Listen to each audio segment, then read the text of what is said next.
अस्सलामुअलैकुम। क्या हाल हैं आप सबके? उम्मीद है सब खैर खैरियत से होंगे। अल्लाह ताला हमेशा हम सबको अपने हिफ्ज़ व अमान में रखें, आमीन सुमा आमीन। चांद रात की आप सबको बहुत बहुत मुबारक हो और कल का दिन इंशाल्लाह सबके लिए बहुत खुशियाँ लेके आए, अल्लाह ताला की रहमतें लेके आए, बरकतें लेके आए और हम सब इसको खूब अच्छे से इंजॉय करें और अल्लाह ताला हमारी हर जायज़ ख्वाहिश को भी पूरा करें, आमीन सुमा आमीन।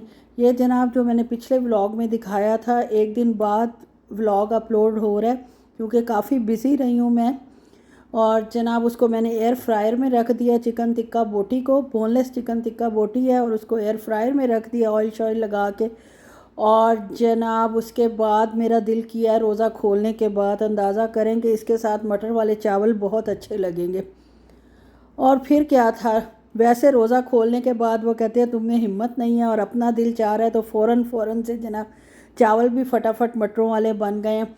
असल में बेटी के हिसाब से भी मैंने बनाए थे कि सुबह उसने सहरी में भी यही खाने होंगे। हमारे तो माशाल्लाह सऊदी अरब में 30 रोज़े हुए हैं, पाकिस्तान में 29 रोज़े हुए हैं।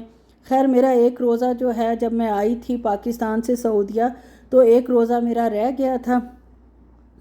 चलें जी, वो इधर अल्हम्दुलिल्लाह 30 रखे हैं, पता नहीं वो पूरा हुआ है कि नहीं, या इस मुल्क के हिसाब से मुझे 30 ही रखने पड़ेंगे। आप ज़रूर मुझे कमेंट में बताएं प्लीज़। और उसके बाद जनाब ये मटरों वाले चावल बन गए हैं, प्याज ब्राउन करके, और जनाब उसमें अदरक लहसुन का पेस्ट डाला है, मटर डाले हैं फ्रोज़न, और जनाब पानी डाला है, साबुत गरम मसाला, सारा खड़े मसाले डाले हैं, हरी मिर्चें डाली हैं। और जनाब ये मेरी बोटी जो है थोड़ी सी पिछली साइड से डार्क हो गई थी। वो किस लिए हुई थी कि फ़ातिमा साहिबा जो मेरी नवासी हैं, उन्होंने एंड टाइम पे फ़ोन खड़का दिया और इस तरह बात कर रही थी कि बस इतने दिल से और प्यार से कि मैं क्या बोटियाँ जाएँ जहन्नुम में, मैं अपनी बच्ची से तो बात करूँ, बन जाएंगी जैसी बननी होंगी। खैर जनाब छोटे बर्तन में मैंने सारा मटेरियल चावलों का तैयार किया, उसको राइस कुकर में ट्रांसफ़र किया और उसके बाद जनाब राइस डाल दूँगी। और राइस डालने के बाद बस फिर क्या है, बस छोड़ दो इसको, अल्लाह मालिक है। और जनाब ये ख़ुद ही कुक से वॉम पे चला जाएगा और बेशक सारी रात पड़ा रहे, लेकिन रखना नहीं है सारी रात। आप लोगों ने लिखा है इसकी बुक में, यही हुआ था कि आप वॉम पे ये सारा 10 to 12 घंटे जो है आराम से गुजार लेता है टाइम। खैर जनाब सबसे पहले बेटी साहिबा को दिया और जनाब गुर्दे लाए थे हम लोग, किडनीज़ लाए थे और कलेजी हमें मिली नहीं थी। और ये गोश्त है जो कि आज मैंने बनाना था पालक गोश्त, यानी कल मैंने बनाना था पालक गोश्त और उससे पहले का जो व्लॉग था वो भी आज से शेयर कर दिया। पालक गोश्त का तो सिंपल तरीका जो मेरा हमेशा से रहता है, कुटी लाल मिर्च, नमक और प्याज, अदरक लहसुन डाल के बस गोश्त गला लो, उसको अच्छे से भून लो और भूनने के बाद उसमें पालक ऐड कर दें। पालक का पानी खुश्क हो जाए तो उसमें काफ़ी सारी हरी कटी हुई मिर्चें डाल दें और हरा धनिया डाल दें और आपकी पालक गोश्त तैयार, मज़ेदार सा। आज शाम को हमने बाहर जाना था, इसलिए मैं बहुत खुश भी थी और तेज़ी से काम भी कर रही थी क्योंकि ईद के हिसाब से हमने कोई ख़ास शॉपिंग की नहीं थी कि शीर खोरमे के हिसाब से। और कलेजी नहीं मिली थी, मैं कह रही थी कलेजी भी होती ताकि जो है वो गुर्दा और कलेजी का कॉम्बिनेशन भाई सही रहता है। खाली गुर्दे हज़म नहीं होते मुझसे तो, और हज़म मीन्स के बातों में हज़म नहीं होते, खाऊंगी तो ज़ाहिर है हज़म हो जाएंगे, कलेजी से जल्दी तो जो है वो गुर्दे ही हज़म होते हैं। खैर जनाब इस खुशी भी थी कि आज जाना है, जैसे मैं बहुत तरसी हुई हूँ और मेरे हस्बैंड साहब ने मुझे पूरा गिन कर बता दिया कि इतने दिनों बाद तुम्हारा इस कदर दिल चाह रहा है, हालांकि अभी 4-5 दिन सारे हुए हैं। और यहाँ जो हमारा माहौल है माशाल्लाह 4-5 दिन भी मुझे लगता है पूरा महीना गुजर चुका है, क्योंकि यार ना कोई आता है ना जाता है, बस हम लोग होते हैं तीनों और वो अपना काम करती रहती है अक्सर व पेशतर। और हस्बैंड साहब ज़ाहिर है जॉब पे होते हैं और जब घर में भी होते हैं तो अपने मसले मसाइल, खैर बातचीत तो होती है और मसले मसाइलों में बहस भी हो जाती है, पता तो चलता है कोई घर में है, लेकिन वैसे कोई हम तीनों के अलावा हम किसी की शक्ल देख नहीं सकते। तो वो कहते हैं शक्ल देख के तुमने करना भी क्या है का ये तो मुहावरतन बात है कि थोड़ा सा चेंज हो जाता है बाहर निकलने से।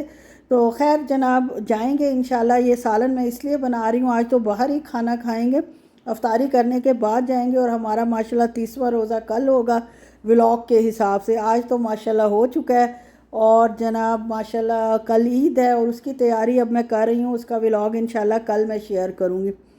बस जनाब अफ्तारी करने के बाद हम घर से निकले और हमें पता ही नहीं था कि बारिश हुई है। बादल गरजने की आवाज़ तो घर में आ रही थी, लेकिन उस तरह नहीं आ रही थी कि हम समझे जो गरजते हैं वो बरसते नहीं है, मुहावरा यही फ़िट होगा, लेकिन नहीं हुआ फ़िट। और खूब ढेर सारी बारिश हुई थी। और मेरे हस्बैंड साहब तो बारिश देखते ही बड़े अलर्ट हो जाते और मैं उनसे ज़्यादा। और मुझे उनको बताना होता है कि ये बारिश थोड़ी सी हुई है, जो गरजते हैं वो बरसते नहीं हैं, अभी बस ख़त्म हो जाएगी। हो चुकी थी जब हम निकले और शुक्र है सारा वक्त ख़त्म ही रही है। और जो मैंने दावे किए थे वो सही साबित हुए, ना रियाद में बारिश हो रही थी और ना हमारे मज़ामिया में हो रही थी। खैर जनाब, ये लाइट्स रोशन कर दी गई हैं ईद की खुशी में एक दिन पहले ही। और खूबसूरत सा समा है। यही देखने के लिए तो मैं बाहर जाने के लिए बेकरार थी कि मैं देखूं कि ईद से पहले क्या रौनक है। और पाकिस्तान में तो यार क्या रौनक होती है। मेहंदी के स्टॉल्स होते हैं, चूड़ियों के स्टॉल्स होते हैं, सारी दुनिया का रश, औरतें, बच्चियां, बच्चे और लड़के। लड़के तो खैर किस मकसद के लिए आते हैं इसका मुझे नहीं पता, वो आपको पता होगा, ज़रूर पता होगा कि लड़के किस मकसद के लिए आते हैं। लड़कियां जो जाती हैं वो तो ज़ाहिर है चूड़ियाँ और मेहंदी के चक्कर में, या किसी की ईद की शॉपिंग रह गई, कोई मैचिंग ज्वेलरी रह गई, शूज़ रह गए, या फिर कोई जनाब दुपट्टे का कोई काम रह गया, वो आखिरी दमों तक जब तक ना करवाएं उस वक्त तक चैन थोड़ी आता है। और सबसे बड़ी बेवकूफ़ी खैर मैं समझती हूँ कि इतनी करीब ले जाकर सारी शॉपिंग करना, लेकिन अब क्या करें, बच्चे हैं और इन्जॉय करते हैं इस चीज़ को। जाना तो चाहिए बाहर, ये मैं जाने से नहीं रोक रही, लेकिन शॉपिंग नहीं करनी चाहिए। एक तो रश बहुत ज़्यादा होता है और अगर छोटे बच्चे साथ हों तो वैसे डर लगता रहता है, अल्लाह रहम करे ज़रा तवज्जो इधर उधर हो तो कहीं इधर उधर ही ना हो जाए। और महंगाई भी अपने फुल अरूज पर होती है, यानी बजाय दुकानदार बहुत ज़्यादा मतलब बन रहे होते हैं। मैं तो यही कहूँगी 1 रुपया भी कम करना उनके लिए अजाब बना हुआ होता है। ना बारगेनिंग हो सकती है, ना कुछ हो सकता है। बस जनाब जो वो मुंह से निकालते जाएं आप उनको पे करते जाओ। तो इस तरह फिर इससे बेहतर नहीं कि बंदा रमज़ान से पहले ही शॉपिंग कर ले। चीज़ें तो वही होती हैं, कोई ख़ास चीज़ तो आती नहीं है। चूड़ियों के भी तकरीबन वही डिज़ाइन थे, दुपट्टों के भी और जनाब शूज़ वगैरह के भी। ख़ास बस चमक शमक ऊपर आ जाती है, तो चमक शमक के लिए चमक वैसे भी मिल ही जाती है। आखिर दुल्हन शादियाँ तो सारा साल ही होती हैं और चमक दमक वाली चीज़ें आपको पता है सारा साल ही मिलती रहती हैं। रियाद में भी खैर जब हम पहुँचे हैं तो बारिश होकर ख़त्म हो चुकी होगी, आपको हमारी विंड स्क्रीन से पता चल रहा होगा कि बारिश होकर ख़त्म हो चुकी है। और हम जा रहे थे डैन्यूब। हालांकि डैन्यूब किस लिए मैं जा रही थी कि मैं देखूं सऊदीया में क्या रौनक मेला है। बहुत दफ़ा हम गए हैं ईद से पहले, लेकिन हर साल मैं भूल जाती हूँ कि पिछले साल मैंने क्या रौनक मेला देखा था और अब मैं क्या रौनक मेला देखने जा रही हूँ। कहीं रश था या नहीं था, हम आसानी से पहुँच गए थे डैन्यूब पहली दफ़ा सिर्फ 40 मिनट्स में। यानी रास्ते में भी रश नहीं था अल्हम्दुलिल्लाह, हमें कहीं रुकना नहीं पड़ा, ब्रेक नहीं लगानी पड़ी सिवाय इशारों के, जो मतलब सिग्नल्स आते हैं, ट्रैफिक सिग्नल्स। और जनाब जब यहाँ पहुँचे हैं तो यहाँ ठीक ठाक रश था और पार्किंग भी मुश्किल से मिली, खैर मिल गई, बहुत ज़्यादा मुश्किल से नहीं। और कनूज़ फार्मेसी तो जाते ही मैं ना जाऊँ तो मेरा तो टूर ही मतलब वो कहती हूँ ना कि उसका कोई फ़ायदा ही नहीं बाहर निकलने का। यहाँ बड़ी अच्छी सेल लगी हुई थी, 5 रियाल, 10 रियाल, 20 रियाल, और जनाब अच्छी अच्छी चीज़ें थी। बीबी करीम भी थी और पता नहीं क्या क्या था। मैंने कहा थोड़ा सा आपको करीब से दिखा देती हूँ, अगर कोई इससे फ़ायदा उठाना चाहे, जो रियाद और मज़हमिया में रहता है या इर्द गिर्द जो बहनें रहती हैं वो इससे फ़ायदा उठा सकती हैं। ये चीज़ मुझे बड़ी अच्छी लगी थी, 10 रियाल की है, जो मैंने ख़रीदी भी सही। लिपस्टिक होल्डर है या ब्रश होल्डर आप इसको कह लें, कि जो लिपस्टिक का पता नहीं चलता, इसको घुमा के आप अपनी जो लिपस्टिक लगानी हो वो शेड सामने ला सकते हैं। और ये मुझे सिर्फ फ़ायदा मंद नज़र आया, ये भी खैर मैंने ख़रीदा। और भी चीज़ें आगे गई हूँ तो काफ़ी अच्छी ऑफ़र्स लगी हुई थी, 2 के साथ +1 फ्री था, लेकिन ये तो खैर कोई फ़ायदेमंद ऑफ़र नहीं थी। इसके अलावा हेयर कलर्स पे बहुत ऑफ़र थी। और जनाब ये देख लें 50% ऑफ भी था, जिनको ज़रूरत हो या जो चीज़ इस्तेमाल करते हो उनके लिए तो फ़ायदा है। ये देख लें जनाब कोलेस्ट्रन का अच्छा खासा कलर जो 23 रियाल का था वो 7.95 में लगा हुआ था। ये मैंने ज़रूर ख़रीदा है और ये मैं छोड़ने वाली थी भी नहीं। और गार्नियर का जो था वो 1 के साथ 1 फ्री मिल रहा था, यानी 23 रियाल का था, तो आप देख लें 11 साढ़े 11 रियाल में। और ये 5-5 रियाल में जनाब बीबी क्रीम भी थी, सीसी क्रीम भी थी, फेस पाउडर भी थे और बड़े अच्छे सारे शेड्स थे। और मेबेलिन पे और बाकी चीज़ों पर, बाकी कॉस्मेटिक पर 30% ऑफ था। लेकिन ये बहुत थोड़े शेड्स थे। जो असल शेड्स थे जो इन्होंने जनाब अलहदा रखे हुए थे वो उस पर कोई ऑफ़ नहीं था। और ये सारी किट थी, फेशियल किट वगैरह और सब कुछ, सब पे ही ऑफ़ था।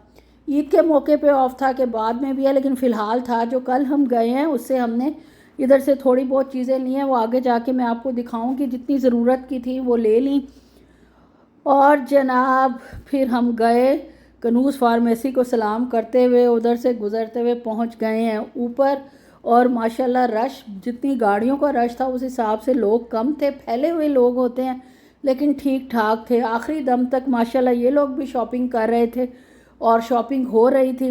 ख़ास तौर पे कॉस्मेटिक्स पे बहुत रश था और अच्छा खासा एक्सपेंसिव कॉस्मेटिक है, ओरिजिनल कॉस्मेटिक होता है। 2 नंबर भी खैर आता है। 2 नंबर मीन जो 5.75 वाली शॉप पे या इधर उधर मिलता है, और ये वो ज़रा 2 नंबर ही होता है। फिर वो जनाब सफ़ूरा गए और सफ़ूरा पे तो प्राइसेस देख के हम जैसे गए थे वैसे ही निकल आए, क्योंकि सिर्फ विंडो शॉपिंग के लिए गए थे, लेना तो कुछ था नहीं। मुझे एक मैरून लिपस्टिक चाहिए थी और वो मैरून लिपस्टिक लेने के लिए जनाब मैं गई हूँ, लेकिन मैरून कलर पूरे सफ़ूरा पे नहीं था। वो मैं खैर ख़रीद लेती अगर मेरी रेंज में आती तो। उसके बाद जनाब रोज़ा खोल के गए थे, इतना फिर लिया था। और आपकी बहन जो है हमेशा से भूखी होती है बाहर जाके, और मेरी भूख जनाब अरूज पर थी। और सबसे पहले मैं ही गई हूँ, मैंने कहा जाके मैं लेके आती हूँ कि मुझे क्या खाना चाहिए। गई हूँ तो जनाब समझ ही नहीं आता यार, इतनी चीज़ें दे के, बर्गर वगैरह और ये जो KFC और मैकडोनल्ड और जो इसराइल की कंपनियाँ हैं, इसका तो मैंने टोटली बायकॉट कर दिया, हम सब ने बल्कि। और उसके बाद जनाब जो इधर ये चाइनीज़ था वो लिया था मैंने। इसमें क्या है, नूडल्स हैं और जनाब चिकन था। और मेरे हस्बैंड साहब ने ये फतीरा सा लिया था और बेटी ने सेनाबॉन। और उसके बाद जनाब मैं ईद के हिसाब से कुछ देख रही थी कि आपको दिखाऊं कि ईद पे क्या अरेंजमेंट है। तो जनाब डैन्यूब वालों ने ये एक स्टेज सा बनाया हुआ था और ईद मुबारक भी लिखा हुआ था और लग भी अच्छा रहा था। आपको कैसा लग रहा है? अच्छा लग रहा है ना? कुछ तो पता चले कि ईद से एक दिन पहले हम लोग आए हैं तो कोई ईद का समा भी हो। वो रौनक मेला जो अपने मुल्क का होता है वो तो बंदा बाहर ढूंढते रह जाओगे और घूमते रह जाओगे। इस मौके पर बड़ी यार याद आती है अपने मुल्क पे, अपने बहन भाइयों की, अपने रिलेटिव्स की। क्या बंदा इंजॉय करता है वहाँ। खैर जनाब डैन्यूब गए थे। डैन्यूब यहाँ मार्केट है, सुपर स्टोर है या हाइपर मार्केट है। और यहाँ के बर्तन तो वाह भाई वाह, क्या कहने। बहुत आला क्वालिटी के बर्तन होते हैं और बहुत डिफरेंट किस्म के होते हैं। लेकिन मैंने सारा कवर नहीं किया क्योंकि हमें हारा भी जाना था इसके बाद, तो इसलिए मैं जो हूँ वो आपको सरसरी सा दिखा रही हूँ। ये देख लें जनाब, क्या खूबसूरत ये हैंड बैग की शक्ल का डेकोरेशन पीस बना हुआ है, अच्छा खासा भारी था। और ये तो खैर इतनी नॉर्मल सी हैं, लेकिन मैंने कहा चलो मैंने देखी है तो आप क्यों ना देखें, सब मिलकर देखेंगे तो मज़ा आएगा। उसके बाद जनाब ये जो है सारा मतलब इधर थोड़ा सा यूनिक सा सामान होता है जो पांडा वगैरह पे और बाकी जगहों पर आपको नहीं मिलता, जो यहाँ डैन्यूब में मिल जाता है। डिस्पोजेबल में आप देख लें और या वैसे मुख्तलिफ उसमें देख लें। ये कैटल देखें कितनी क्यूट है। मिल तो हर जगह से जाती होगी लेकिन ये है कि बस अच्छी लग रही थी तो शूट कर लिया। और ये जनाब बच्चों की कैंडीज़ है। शुगर बहुत कम हो गई है ना सऊदी अरब में, इस कदर यार शुगर बढ़ चुकी है सऊदी अरब में। और यहाँ सारा मीठा, यानी चॉकलेट्स, मिठाइयाँ और फ़ताइर वगैरह सिर्फ फीके थे, बाकी तो हर चीज़ मीठी। यार बच्चों में मेरे हस्बैंड बता रहे थे कि अच्छी खासी जनाब शुगर बच्चों में भी रिपोर्ट हो रही है। यानी बच्चे जो हैं उनकी, आपको पता है फ़िज़िकल एक्टिविटी तो कोई है नहीं, हर बच्चा मोबाइल और लैपटॉप और टैब पे लगा हुआ है। और खाना पीना वैसे ही है जैसे नॉर्मल खाया जाता है और भर भर के खाया जाता है। बच्चे आइसक्रीम और मीठे की तरफ ज़्यादा अट्रैक्ट होते हैं, तो शुगर का जो एवरेज है वो बहुत ज़्यादा बढ़ चुकी है। तो इसलिए बेहतर यही है कि हम अपने बच्चों के लिए जिस्मानी एक्टिविटीज़ का को ज़रूर उनको मजबूर करें, जब तक मजबूर कर सकते हैं, जब तक कि वो हमारे काबू में है। जैसे जैसे बच्चे बड़े होते हैं 10, 11, 12 साल के बाद उनको काबू में करना ज़रा मुश्किल हो जाता है। उससे छोटे बच्चे फिर भी किसी लालच में आकर, किसी समझ में, मतलब उसको समझाएं तो समझ जाते हैं। लेकिन जैसे जैसे बच्चा बड़ा होता है आजकल ख़ास तौर पे मैंने देखा है कि वो अपने ख़यालात, अपनी बातें वो ज़्यादा इम्पोज करता है और माँ बाप की बातों को समझता है कि वो जनाब इतने रेलिवेंट नहीं है उसके लिए। उनका तजर्बे से ज़्यादा माशाल्लाह उनको तजर्बा है जो आजकल के बच्चे हैं। तो बेहतर यही है कि जब छोटी उम्र में बच्चे हों तो बंदा उसी वक्त यार उनको काबू करने की कोशिश करे, यानी अच्छी हेल्दी एक्टिविटीज़ उनमें इंट्रोड्यूस करवाएं। जैसे घर में माँ भी रस्सा कूद सकती है, स्किपिंग कर सकती है बच्चों के साथ, और काफ़ी एक्टिविटीज़ है जो घर में फ्लैट्स में हम लोग कर सकते हैं, ताकि बच्चों में कम से कम यार चलते फिरते तो रहे, अल्लाह रहम करे गोले मोले बन के एक जगह पड़े तो ना रहे। खैर जनाब, ये जो सारी तैयारी है ये ईद के हिसाब से ही है, वैसे भी ये ऐसे ही भरा हुआ होता है, लेकिन ज़्यादा से ज़्यादा चॉकलेट्स और मिठाइयाँ जो मैंने आपको दिखाई हैं और फ़तायर के पैक्स जो बने हुए थे वो ईद के हिसाब से ही बने हुए थे। और गोश्त जैसे इन्होंने सजा बना के रखा होता है, इसमें जनाब आंतें भी शामिल होती हैं, अंदाज़ा करें आंतें भी इसमें शामिल है। और जनाब सारे जो पार्ट्स हैं ना बकरे के, कोई ऐसी चीज़ नहीं जो माशाल्लाह अरब ममालिक में खाई ना जाती हो। ये तो यार आंखें भी खा लेते हैं, दुम भी खा लेते हैं, कुछ नहीं छोड़ते अल्हम्दुलिल्लाह अल्हम्दुलिल्लाह। और ये सारे इनके पार्ट्स हैं, खाएं पिएं ऐश करें और अल्लाह ताला इनको और खाने पीने की तौफीक दे। लेकिन यार फ़िज़िकल एक्टिविटी बहुत कम है, बहुत ज़्यादा कम है।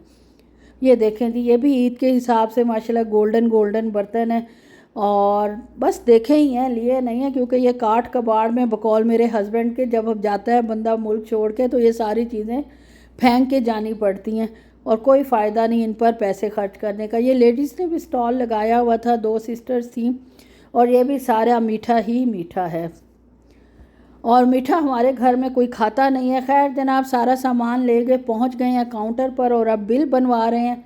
और इधर जनाब ये तो खैर जूसेस वगैरह हैं, बिल बन जाएगा तो इंशाअल्लाह वल अज़ीज़ हारा जाएंगे। वहाँ मैं वीडियो नहीं बना सकी, वहाँ मैं पाकिस्तानी सब्ज़ी की शॉप पे भी गई हूँ, पाकिस्तान मीट शॉप पे भी गए हैं, और अंडे जो इतना बड़ा मॉल और वो देखकर और इतना बड़ा ग्रॉसरी स्टोर से भी मैंने अंडे नहीं लिए। लेकिन मजाल है जो मैंने मुंह से कहा हो कि मैं अंडे लेना भूल गई हूँ। मैं पागल हूँ जो इतने अच्छे माहौल को ख़राब करती और कहती जी जनाब अंडे लेना, तो मैं भूल ही गई हूँ, अल्लाह माफ़ करे। खैर जनाब, अभी 7-8 अंडे पड़े हुए थे, लेकिन अल्लाह सलामत रखे, हारा की सब्ज़ी वाली दुकान के साथ ही अंडे सामने पड़े हुए थे, तो मैंने इनसे कहा कि भाई अंडे ख़रीद ले, मुझे कम लग रहे हैं घर में जो पड़े हुए। तो बहरहाल वो अंडे ख़रीदे गए, और ये जो थोड़ी बहुत चीज़ें लाई हूँ, वैसे ये सारी शॉपिंग ईद के हिसाब से, ये आप ये ना समझे मैं नॉर्मल लाई हूँ, जैसे नॉर्मल सौदा होता है। बस वो टमाटर खीरा भी मैंने कहा ज़रूरी है, और ये जनाब ये क्या है भला, पीकन्स हैं जो मेरे फेवरेट तरीन ड्राई फ्रूट्स में मुझे पीकन सबसे ज़्यादा पसंद है। ये फ्लेक्ड आलमंड्स हैं। मैंने केक बनाना है, बेटी ने बहुत अरसे बाद फरमाइश की है कि मुझे कॉफ़ी केक बना के दें, उसके लिए कंडेंस मिल्क की भी ज़रूरत थी, लेकिन सिर्फ 2 टेबल स्पून, इसलिए मैं छोटा सा लाई हूँ। यार ये महंगा ही पड़ा है, ये 4 रियाल का, और बड़ा लेती तो वो 9 रियाल 8 रियाल का था। लेकिन मसला ये है कि उसको बाकी को मैं क्या करती, फेंकना पड़ता, मीठा होता है, अगर फीका होता तो मैं यूज़ कर लेती कहीं ना कहीं। आइसिंग शुगर थी, वो भी मैंने बहुत अरसे बाद लिया। बाकी आलू शालू और ये केले और जो आम हरा धनिया पुदीना मैंने नहीं लिया, और जनाब बस यही चीज़ें हैं, बाकी चीज़ें मेरे पास पड़ी हुई थी। खरबूजा लिया था, ब्रेड ली थी, ब्रेड भी अब ज़ाहिर है बहुत ज़्यादा इस्तेमाल हमारा चलती ही ब्रेड है, तो ब्रेड की भी बहुत ज़्यादा ज़रूरत थी। केक पैन्स जो हैं जो सारे मेरे हस्बैंड साहब ने रहना ज़्यादा यहाँ है भिजवा, जब मैं गई हूँ सामान फ़र्स्ट टाइम बस हम लेके गए थे और सारे पैन्स भिजवा दिए। अब जनाब छुहारे हारा में किसी मतलब बकाले पे नहीं थे, ना चक्की पे थे, तो मुझे लूलू बकाला अपने ही जाना पड़ा, वहाँ से छुहारे भी मिल गए और माशाल्लाह दूध भी मिल गए। खैर ये तो घर के लिए थे। और उसके बाद जनाब ये जो मैंने लिया है वही जो लिपस्टिक होल्डर है, मैंने तो खैर लिपस्टिक होल्डर समझ के लिया है, इसमें और भी आप बहुत कुछ लटका सकते हो, मैंने चारों तरफ से आपको दिखा दिया और जब सेट करूँगी तब बता दूँगी। ये कोलेस्ट्रिन का 7.5 रियाल का हेयर कलर है, डार्क ब्राउन, यही मेरे पे सूट करते हैं। एक बीबी क्रीम है 5 रियाल की, एक्सपायरी अभी इनकी है, लंबी है, साल की एक्सपायरी है। ये ऑर्गेनिक फेस पाउडर है जो कि मेरी बेटी साहिबा ने लिया है, उसके दाने निकल रहे थे, स्किन स्पेशलिस्ट को चेक करवाया था तो उसने इसको मशवरा दिया कि आप सारी चीज़ें ऑर्गेनिक यूज़ किया करें। ऑर्गेनिक में ये इसको मिल गया तो इसने ये ख़रीद लिया। और ये 2 लिपस्टिक्स जो मैरून कलर है कि नहीं है, ये एक कंसीलर लिया था मैंने अपने लिए, लगाऊं ना लगाऊं लेती हर चीज़। अब पहली दफ़ा खैर लिया। ये लिपस्टिक के कलर चेक कर ले और मुझे कोई बता सकेगा कि इसमें से मैरून शेड है कि नहीं है कोई। ये मेरी बेटी ने दोनों मैरून शेड मुझे लेकर दिए हैं और ये बड़ी सस्ती मिल गई हैं, 24 रियाल की हैं, एक के साथ एक फ्री। ये खैर मैंने वाइट फार्मेसी से ली थी, कुछ चीज़ें वाइट फार्मेसी की हैं जो मतलब उधर से नहीं मिली, कनूस फार्मेसी से 5.75 वाला कह रही हूँ, हालांकि वो तो चक्कर अब था ही नहीं, उधर तो हम गए ही नहीं। और उधर से मैं मेकअप तो खैर बिल्कुल बिल्कुल भी नहीं ख़रीदती, जैसा भी ख़रीदूँ ऑफ़र में से ख़रीदूँ या 1+1 के साथ, लेकिन ये है कि ख़रीदती मैं सही वाला मेकअप ही हूँ। थोड़ा ले लो। ये मैरून कलर अगर किसी को लग रहा है तो प्लीज़ ज़रूर मुझे बताना है। जो लोग माशाल्लाह कमेंट करते हैं और जो नहीं भी करते वो भी बता सकते हैं। इंशाल्लाह स्पेशल कमेंट करें मुझे बताने के लिए। और इसके अलावा जनाब सेवइयाँ चाहिए थी, आपको पता है, और ये बेटी ने लिए थे कोई स्नैक नए, अल्लाह माफ़ करे ये वही खाएगी, लेकिन उसने बाबा को गिफ्ट कर दिए कि मेरी तरफ से ये आपको गिफ्ट है। उसको पसंद नहीं आई। ये चिलौंजी थी और एक कौन मेहंदी, अंदाज़ा करो ये 10 रियाल की इतनी सी कौन मेहंदी है, और मुझे कह रहा था ऑर्गेनिक है। ऑर्गेनिक क्या होनी थी, अल्लाह माफ़ करे। ओके जी, बस यहीं तक था मेरा व्लॉग। अच्छा लगे तो लाइक शेयर कर